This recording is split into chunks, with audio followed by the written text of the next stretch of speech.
ద్రోహించిన వీరార్జునుడి పుత్రుడన్నా అనుమానించగా నన్ను ఆశీర్వదించి పంపము తల్లి. ఎట్లు ఆశీర్వదిస్తాను? ఏ విధిని విశ్వసించి పంపుతుంది? అడుగుల పారాయణైనా ఆరలేదు, ఏ ముద్దు ముచ్చటా తీరలేదు. నీవు లేక జీవితమే లేని నీ భార్య గర్భవతి ఎట్లు వీడిపోవుదువయ్యా. అత్తయ్య, ఉత్తర వీరపత్నిగా నీరాజనమిచ్చి భర్తని యుద్ధభూమికి పంపించే అవకాశం నాకేనాడు లభించింది. నా అదృష్టాన్ని కాదని వద్దయ్యా.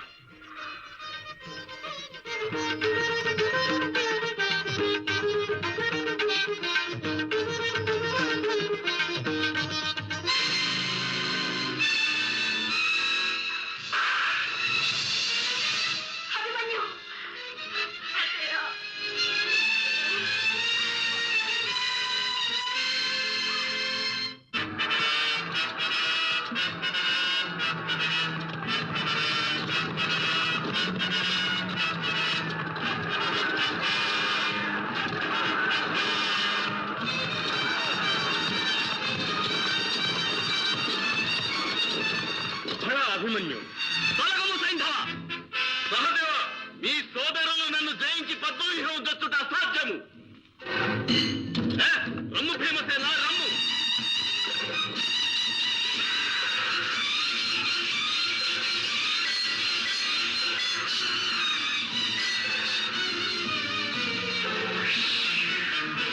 ఓరి బాలక, నీ మదమణగించదను. నిలువుమురా పులువ, నిన్ను రణభూమికి బలిపెట్టి నేనే ఈ కురుక్షేత్ర సంద్రములకు భద్రవాక్యము పలికెదను.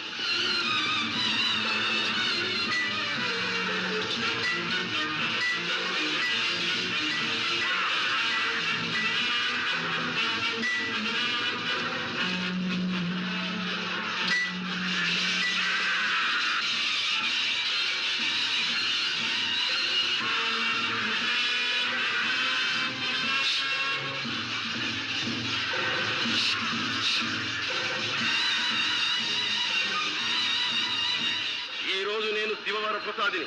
నన్ను ఓడించడం మీ తరం కాదు.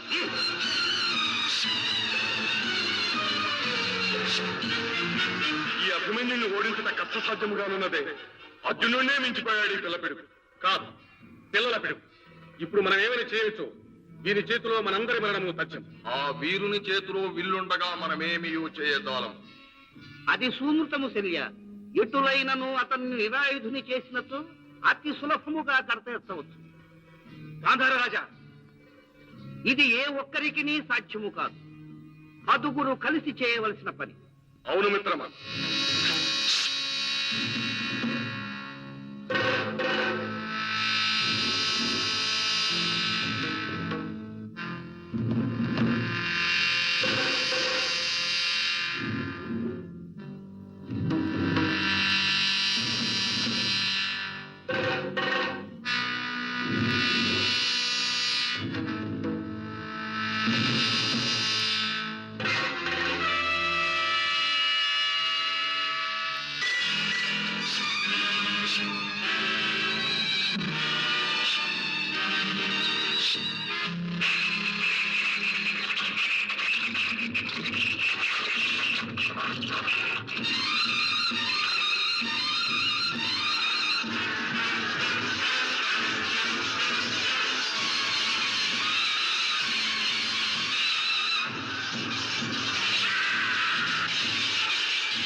నీ సోదరులకెన్నడూ ఎట్టి అపాయము సంభవించదు అర్జున. మరి ఈ శోక వాతావరణమునకు గతమేమి? అదే నాకు సైతము బోధపడలేదు. ఏమి జరిగినది? ఎందులక కన్నీరు? మాట్లాడరేలా? సమాధానము చెప్పరేమి? శిబిరం నందు అడిగిన తక్షణమే ఎదురుగా అభిమన్యుడు కనిపించడేమి? దర్శన మాత్రమున సమర క్లేశమును మరపింపజేయి వీర సుందర సురుచిర మూర్తి, బాహువీర్య పడుశౌర్య స్ఫూర్తి హరిమేనల్లుడు అభిమన్యుడెక్కడ?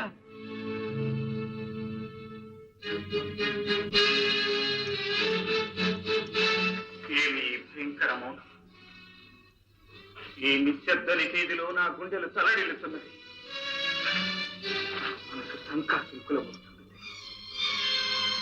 ఎక్కడ అభిమన్యు?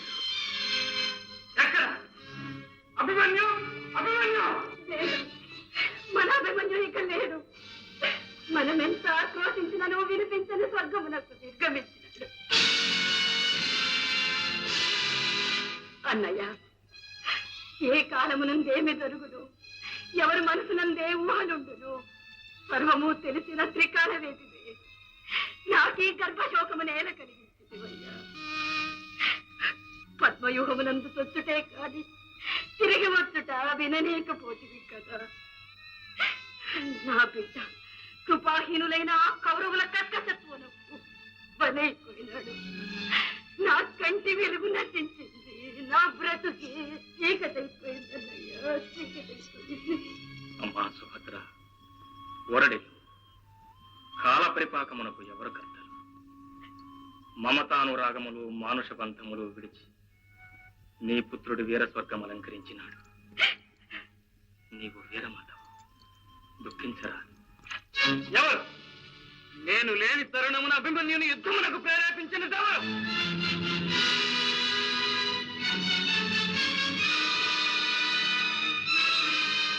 ఇందరు పెద్దలుండగా పసివాణిని మృత్యుముఖమునకు పంపుటకేనా మీరు ఆయుధములు ధరించినది, మహావీరులని బీజములు వహించినది? నిత్య కార్యము చేసి తిరి భీమసేన, వంటలు పిండి చేయు నీ గదాదండము వమ్మైనదా? నకులా, నీ శత్రు భీకర కరవాలము పదులు వీడినదా? నీ బుద్ధి విశేషమేమని సహదేవా? వృద్ధులు మీరైన బాలకుని యుద్ధమునకు పోరాదని వారింపవలదా? అర్జున, ఇందు ఎవరి దోషమును లేదు. ద్రోణ ప్రతిజ్ఞకు భీతిల్ని అభిమన్యుని పద్మేక విచ్ఛేదనమునకు నేను పంపిణీ, కుమారుని మరణమునకు బాధ్యతను నేనే. ఈ స్వార్థపదను నీ ఇష్టం వచ్చినట్టు తెచ్చి శిక్షించు. పవనైక ధనుత్తరుడైన కుమారుని పోగొట్టుకున్న ఈ నిశ్చేషుడు దివ్యాస్త్ర సాధన సంపత్తి కలిగి బిడ్డను రక్షించుకోలేని ఈ నిర్వీర్యుడు ఏమని శిక్షించగలడు? ఎవరిని శిక్షించగలడు? బావా, విచారించుకు. నీకు చెప్పవలసిన పని లేదు. కానీ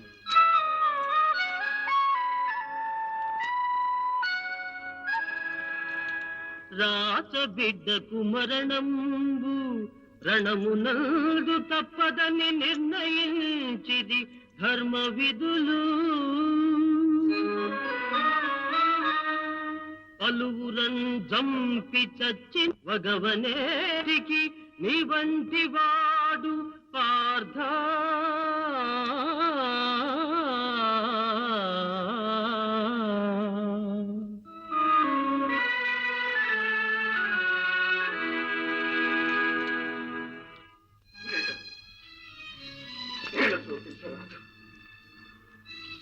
ఈ చతుస్సాగర పర్యంత ధరణీ మండలము ఎవడు శాసించునని ఆశించితమో అట్టి అభిమన్యుడు లేని లోకమున ఈ శోక విషాదములతో మాత్రము నాకు నిమిత్తమేముందని. ఈ లోకమే నాకు చీకటి, యుద్ధముల ప్రసక్తి లేదు, విజయములపై ఆసక్తి అంతకన్నా లేదు. కుమారుని జీవుడే నాకు శరణ్యం.